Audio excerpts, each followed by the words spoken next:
حضرت ابراہیم علیہ السلام کا مشہور واقعہ ہے کہ ایک مرتبہ آپ بکریاں چرا رہے تھے تو اتنے میں ایک شخص وہاں کھڑا تھا، تو جیسے ہی قریب سے گزرے تو اس نے فوراً کہا سبحان ذی الملک والملکوت، سبحان ذی العزت والعظمت والہیبت والقدرت والکبریاء والجبروت۔ اس انداز میں اس نے اللہ رب العزت کی تعریف کی تو ان کا دل مچلا، دل میں محبت تھی نا اللہ رب العزت کی، اللہ کے خلیل تھے، تو کہنے لگے اے بھائی یہ جو کلمات اللہ کی محبت میں اللہ کی شان میں بیان کیے ہیں دوبارہ بیان کر دو۔ تو انہوں نے کہا کہ آپ اس کے بدلے مجھے کیا دیں گے؟ تو انہوں نے کہا کہ میں اپنی بکریوں کا آدھا ریوڑ آپ کو دے دوں گا۔ آدھا ریوڑ دے دیا۔ اس آدمی نے وہ کلمات دوبارہ ادا کر دیے۔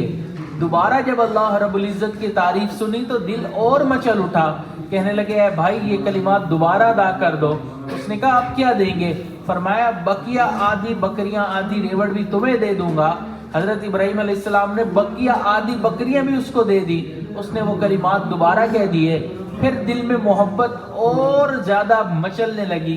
جیسے جیسے جیسے سورج چاند قریب ہوتا ہے سمندر کے اندر لہریں اونچی ہوتی چلی جاتی ہیں، 14ویں کا چاند جب بالکل قریب ہوتا ہے تو لہریں اپنے عروج پر ہوتی ہیں، تو جیسی اللہ رب العزت کی شان بلند ہوتی چلی گئی، بات ہوتی چلی گئی، تو حضرت ابراہیم علیہ السلام کے دل میں محبت کی لہریں اوپر ہوتی چلی گئیں۔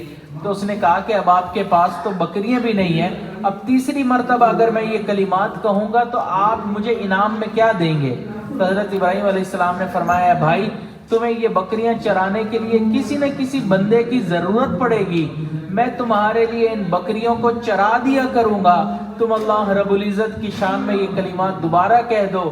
تو وہ شخص کہنے لگا کہ ابراہیم خلیل اللہ آپ کو مبارک ہو، میں اللہ رب العزت کی طرف سے بھیجا ہوا فرشتہ ہوں، اللہ نے مجھے بھیجا تھا کہ جاؤ میرے خلیل کے سامنے میرا نام لو، پھر دیکھو وہ میرے نام کے کیا دام لگاتا ہے۔ جن کو محبت ہوتی ہے نا وہ اللہ کے نام پر مر مٹنے کو بکنے کو تیار ہوتے ہیں۔